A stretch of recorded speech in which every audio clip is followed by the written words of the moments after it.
പ്രിയപ്പെട്ട കൂട്ടുകാരെ, പ്രമുഖ പേർഷ്യൻ സൂഫി കവി സഅദി ഷിറാസി തന്റെ ഗുലിസ്ഥാൻ എന്ന കവിതാ സമാഹാരത്തിൽ എഴുതിയ 4 വരി കവിതയാണ് നമ്മളിവിടെ കാണിച്ചിരിക്കുന്നത്. അതിന്റെ ആശയം ഇന്നത്തെ സമകാലിക സാഹചര്യത്തിൽ വളരെ പ്രധാനപ്പെട്ടതാണ്. ഒന്ന് കേട്ടു നോക്ക്. സുനീതം, ഞാൻ കേട്ടിരിക്കുന്നു. മഹാനായ സഅദി ഷിറാസി തങ്ങൾ പറയാം, ഞാൻ കേട്ടിരിക്കുന്നു. എന്തെന്നാൽ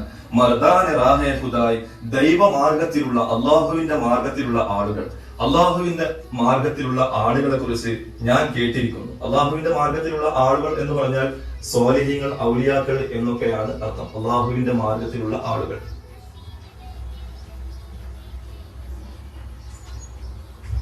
അപ്പോ സ്വാലിഹീങ്ങൾ, ഔലിയാക്കളെ ഞാൻ കേട്ടിരിക്കുന്നു. ദിലേ ദുഷ്മനാൻ റാ നകർദന്ത് തങ്ക്, ശത്രുക്കളുടെ ഹൃദയങ്ങളിൽ പോലും അവർ നോവിച്ചിട്ടില്ലായിരുന്നു, അവർ പ്രയാസപ്പെടുത്തിയിട്ടില്ലായിരുന്നു. റസൂൽ കരീം സല്ലല്ലാഹു അലൈഹി വസല്ലം അങ്ങനെയാണ്. ശത്രുക്കളെ പോലും വേദനിപ്പിക്കാതെ എങ്ങനെയെങ്കിലും അവരെ മിത്രങ്ങളാക്കി സ്വർഗത്തിന്റെ ആളുകളാക്കാനായിരുന്നു റസൂലുള്ളാഹി സ്വല്ലല്ലാഹു അലൈഹി വസല്ലം ശ്രമിച്ചിരുന്നത്. ഇനി നോക്കുക, 3-ാമത്തെ വരി. ഈ മഖാം നിനക്ക് എങ്ങനെ സാധ്യമാകും, എങ്ങനെ എളുപ്പമാകും.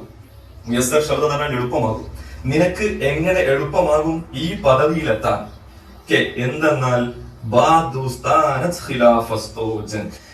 എന്തെന്നാൽ നീ നിന്റെ സുഹൃത്തുക്കളോട് പോലും നിന്റെ മിത്രങ്ങളോട് പോലും വഴക്കും മക്കാണവും യുദ്ധവും തർക്കവുമായി നീ നടക്കുകയാണ്. അപ്പോ സുഹൃത്തുക്കളോട് പോലും തർക്കവും വിദ്വേഷവും വെറുപ്പും പ്രശ്നങ്ങളുമായി നടക്കുകയാണെങ്കിൽ എങ്ങനെയാണ് സ്വാലിഹീങ്ങളുടെ ഔലിയാക്കളുടെ പദവിയിൽ എത്താൻ നിനക്ക് കഴിയുക എന്ന് മഹാനവകൾ ചോദിച്ചു പോവുകയാണ്. ഞാൻ കേട്ടിരിക്കുന്നു എന്ന് പറഞ്ഞു പലപ്പോഴും.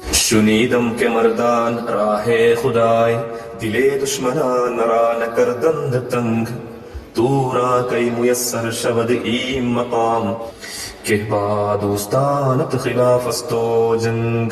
അല്ലാഹുവിന്റെ റസൂൽ കരീം സല്ലല്ലാഹു അലൈഹി വസല്ലം തങ്ങൾ പറയുന്നുണ്ടല്ലോ, അന സഈമുൻ ബി ബൈത്തിൻ ഫീ റബദിൽ ജന്നതി ലിമൻ തറകൽ മിറാ വഇൻ കാന മുഹിഖൻ. ശരിയാണെന്ന് തോന്നിയാൽ പോലും തർക്കം ഒഴിവാക്കിയാൽ അവർക്ക് ഞാൻ സ്വർഗത്തിന്റെ പ്രാന്തപ്രദേശത്ത് ഒരു വീട് വാഗ്ദാനം ചെയ്യുന്നുണ്ട്.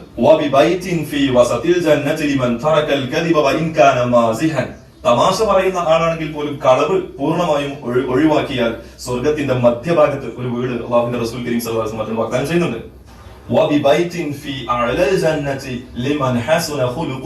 ഒരാൾ സ്വഭാവിയായാൽ, സ്വഭാവം നന്നായാൽ അവർക്ക് സ്വർഗത്തിന്റെ ഏറ്റവും ഉന്നതമായ സ്ഥാനത്ത് അല്ലാഹുവിന്റെ റസൂൽ കരീം സല്ലല്ലാഹു അലൈഹി വസല്ലം ഒരു വീട് വാഗ്ദാനം ചെയ്യുന്നുണ്ട്. പരമാവധി സോഷ്യൽ മീഡിയയിലായാലും പുറത്തായാലും തർക്കങ്ങളിൽ നിന്നും വഴക്കിൽ നിന്നും വക്കാണത്തിൽ നിന്നും മറ്റുള്ളവരെ ബുദ്ധിമുട്ടിക്കുന്നതിൽ നിന്നും വെറുപ്പിക്കുന്നതിൽ നിന്നും നമ്മൾ മാറി നിൽക്കണം. അല്ലാഹുവേ നീ തൗഫീഖ് ചെയ്യണം റഹ്മാനേ, ആമീൻ യാ റബ്ബൽ ആലമീൻ. ദൈവ വഴിയിലുള്ളവർ ശത്രു ഹൃദയങ്ങളെ പോലും നോവിച്ചിട്ടില്ലെന്നാണ് കേട്ടത്. എന്നാൽ മിത്രങ്ങളോട് പോലും വഴക്കും വക്കാണവും കൂടുന്ന നിനക്ക് ഈ പദവി എങ്ങനെ കൈവരാൻ?